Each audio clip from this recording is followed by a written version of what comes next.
This is an RNZ podcast. Hello and welcome to this episode of Your Money with me, Mary Holm. Thanks for taking just a few minutes to listen in while Jessie Mulligan and I talk through some useful ideas about how to make your money work better for you. Just remember though, this is guidance. Final decisions are up to you. Over to Jessie. And it's time to talk money with financial journalist and author Mary Holm, who joins me in the Auckland studio. Hi, Mary. Hi, Jessie. Great to see you. Thank you. And I thought your next song was going to be Sunday Mornings Coming Down by Chris Christopherson, which has got this brilliant line, "The beer I had for breakfast wasn't bad, so I had one more for dessert." Oh, where were you? Where was I? At 5-1 as I was finalising my Link 3 competition today. Had to break the emergency glass for Kesha, not much in common, Kesha and Chris Christopherson probably.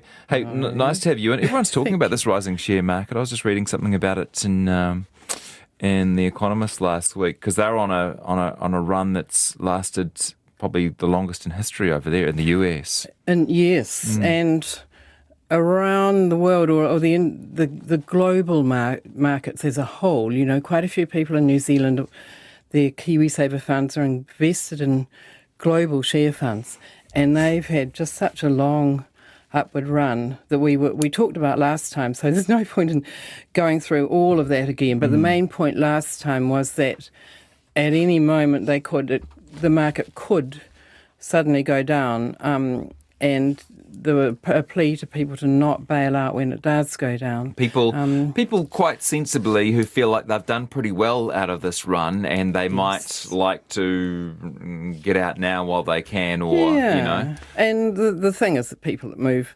around like that, trying to time the markets, nearly always end up worse off than people who just stick through it, basically because you don't know. You get out now and there might be still quite a lot more uphill to go.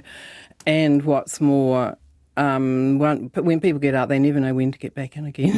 And so chances are you will miss an important day to be in the share market and catch a bad day to be in it. Yeah. I mean, you know, lots and lots of research shows that people that try and do it nearly all end up worse off than including the experts. Yeah, absolutely, including the experts. And out of that, there were two points that came up. One was I got an email conversation really with a man called John who was saying, "Hey Mary, there's nothing wrong with doing what we call rebalancing when and I'll talk about that in a minute, when your shares have been rising, or your fund that invests in shares has been rising and rising."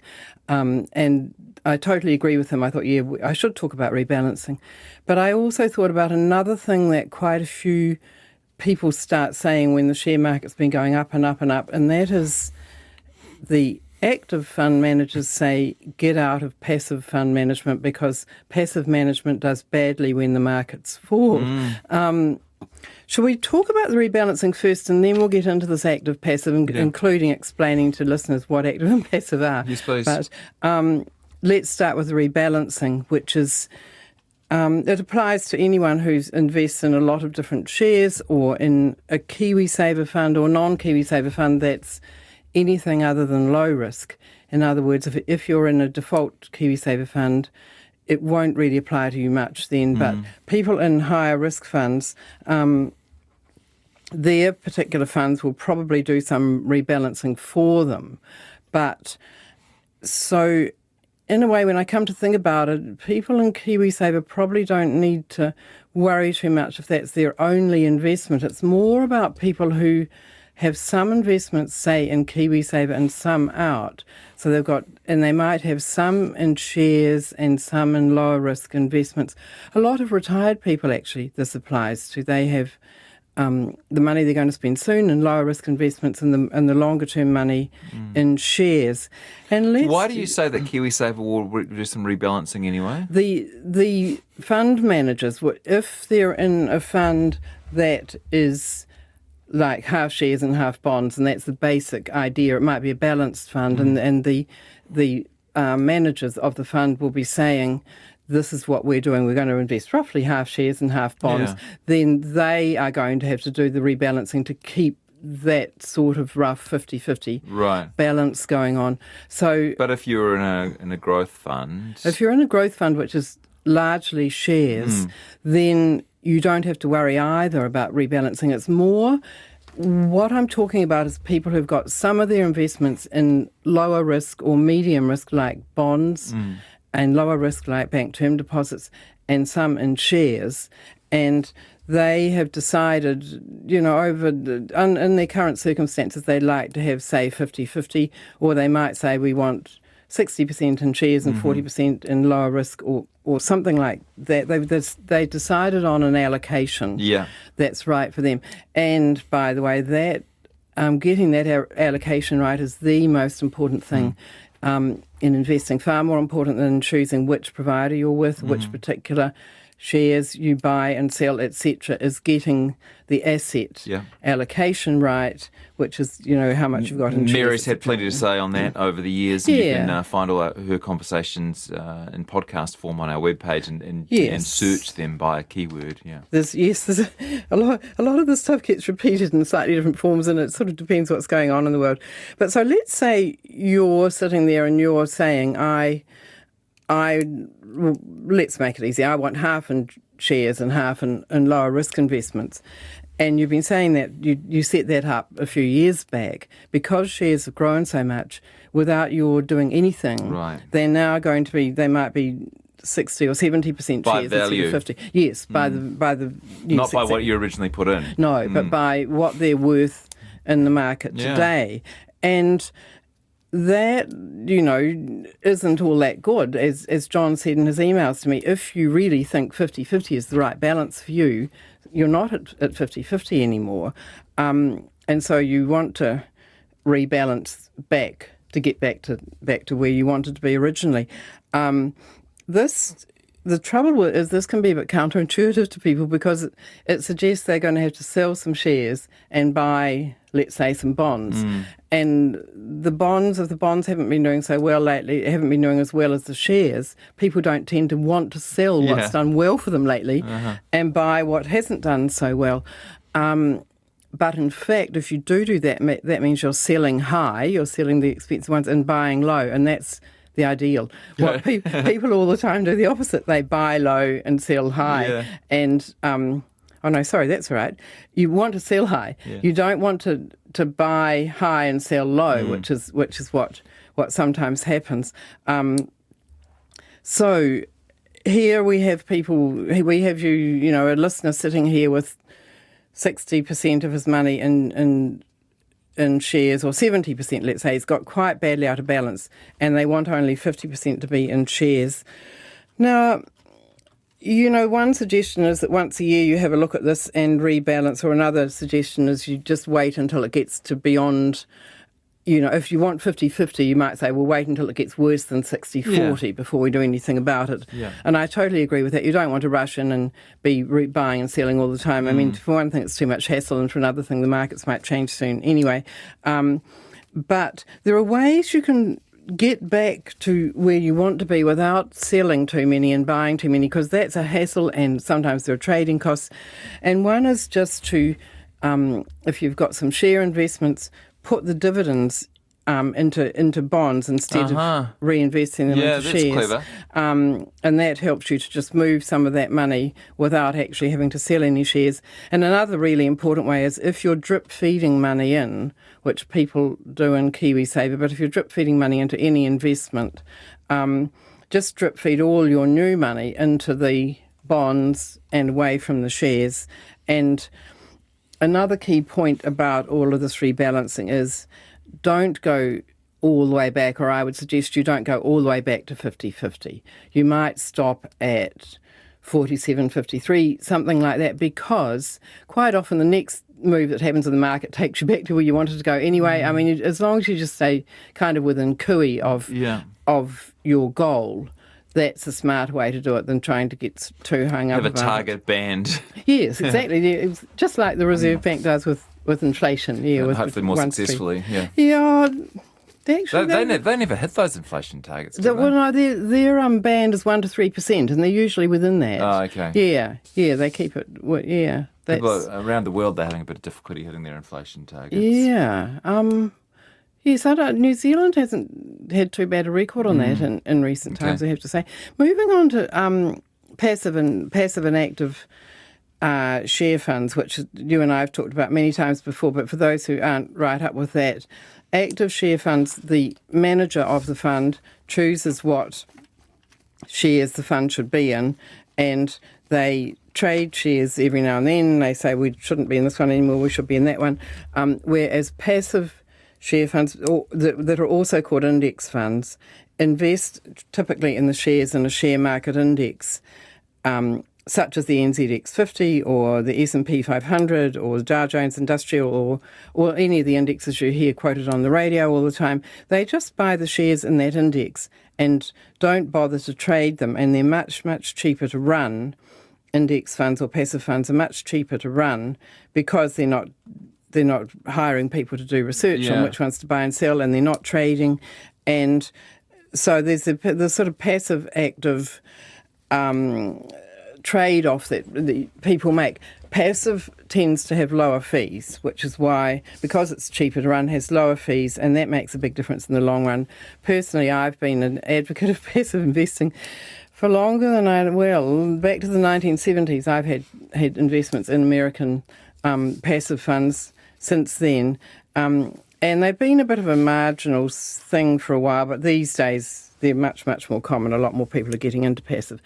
The active fund managers, though, say, oh, all right, okay, they're cheaper to run and maybe they do quite well when the markets are growing, but they don't do well when the markets fall. You often hear active fund managers saying that.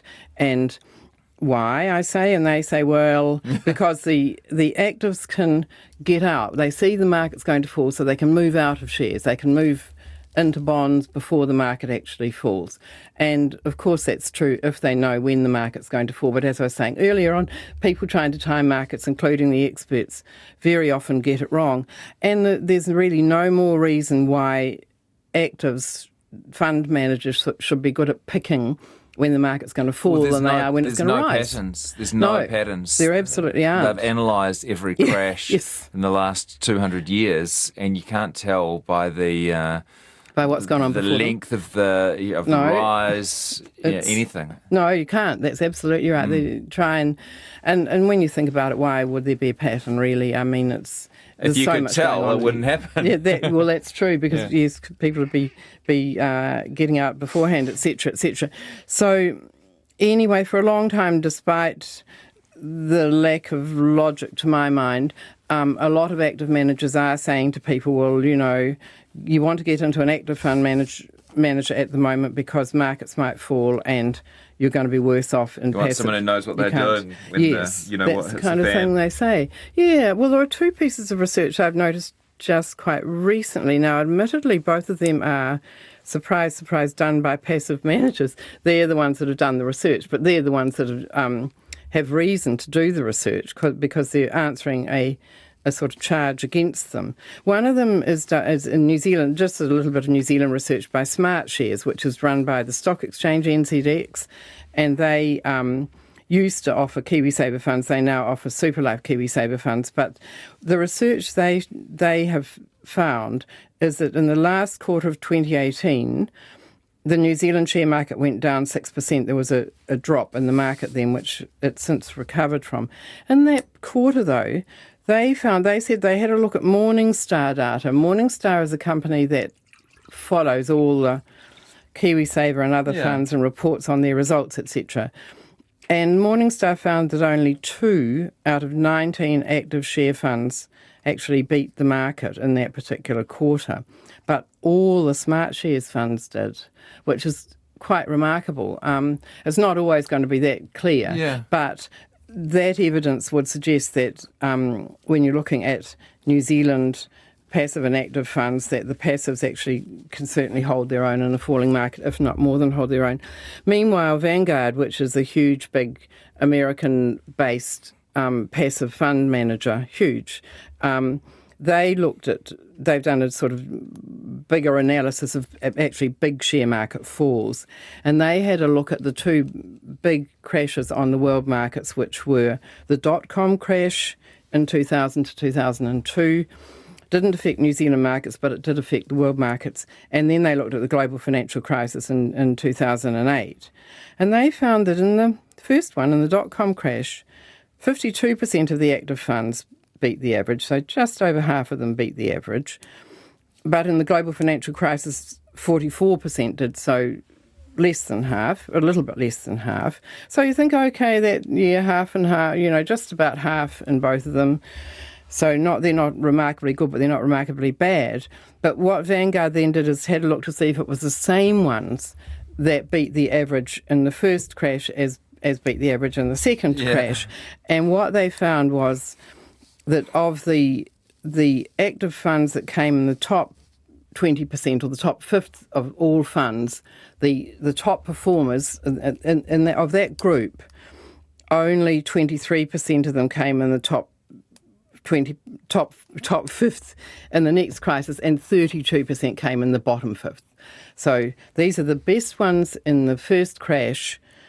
23% stayed in the best top tier, but 32% ended up in the bottom tier or went out of existence altogether. Quite a lot of them went out of existence, and that's because a fund doesn't go out of existence if it's doing well, it goes out of existence if it's doing badly. So in other words, they were all over the place. So the ones that did well in the first crash, a few of them did well in the second one, and a few of them did very badly, and a lot of the rest were just in the middle. Yeah. So in other words, saying, my particular active fund manager can pick when to get in and out of the markets. Most of them can't, but my one's really good at it. Look, in the last crash, they did really well. That doesn't really mean much, because next time around they probably won't. They'll probably just do... Not only will they not necessarily do well, chances are they will do worse. Yeah, and that 23% versus 23% in the top versus 32% in the bottom sort of hints at that there is a tendency for the ones that do really well to do worse than average next time round. Do you get many Christmas cards from active fund managers?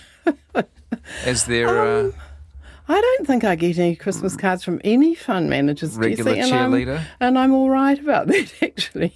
Yes. Seriously, though, it must be very annoying for them to have you telling people that there's no point in paying extra for someone to make choices about what shares you invest in. Yeah, but they've probably got their champions out there saying the opposite, although I would just suggest to people that anyone who is saying the opposite has probably got a vested interest in it. I don't know any sort of neutral people like me who are not, I don't make any money out of saying passive or active. Got no vested interest at all. I don't know anyone, I can't think of anyone in that situation who's going around saying active is better. The people who tend to say it tend to have quite a good reason for defending what they or their You'd want to buddies see some do. pretty good evidence, and as you've pointed out before, sometimes you can make evidence look pretty good, right? Depending on what you compare your results to. You can say, hey, look, I made 8% last year, Yes. and the top 40 only made 7%. Yes. Something like But that. you can pick your period to compare with, yes, and people should be really wary about... Or your about set of people shares to compare with. Yes. You pick a set of shares that actually doesn't really reflect what an index fund Yep. invests in. That's right. There's some pretty sort of wobbly research out there sometimes, I think. The passive message has been around since the 1970s in America when I lived there, was when I first heard about them. It hasn't been that strong in New Zealand until about the 1990s, but people are catching on to it. And I just, over the years, there's challenges to it all the time, but they don't seem to hold up for very long, usually. Yeah. So what should we conclude then on the basis of what you've said today, Mary? On the rebalancing, yes, have a think about that. If you're out of the balance you really want to be in, and think about just putting new money into the lower one in the balance, and perhaps share dividends into the lower one. Just basically make sure that your portfolio represents what you set out to do in the first place. Yeah, and check back to that. And then the second message is don't listen to people saying the market's getting a bit dodgy, it might go down, therefore move into active fund management, because I don't think that's a good move to make. You'd be keen to get some evidence showing that you had this all wrong, wouldn't you? Yes, totally, because I've, as I say, I'm not making any bucks on it. So if anyone wants to send in some evidence to show the other, we can certainly have a good conversation about it. Presumably there'll be some active fund managers listening who I don't know, think there you're talking might rubbish be. at the moment. Yeah, Well, let's hear from them. they're probably not listening to the radio, they'll be actively managing those funds. Or they might, they're too busy, or they might say, I don't want to listen to that Mary Holm. Yeah. She gets it all wrong all given the the time. messaging. Yeah, she makes me too depressed, yes. Okay. Yeah. Nice to have you, and thanks. Thanks, Jesse.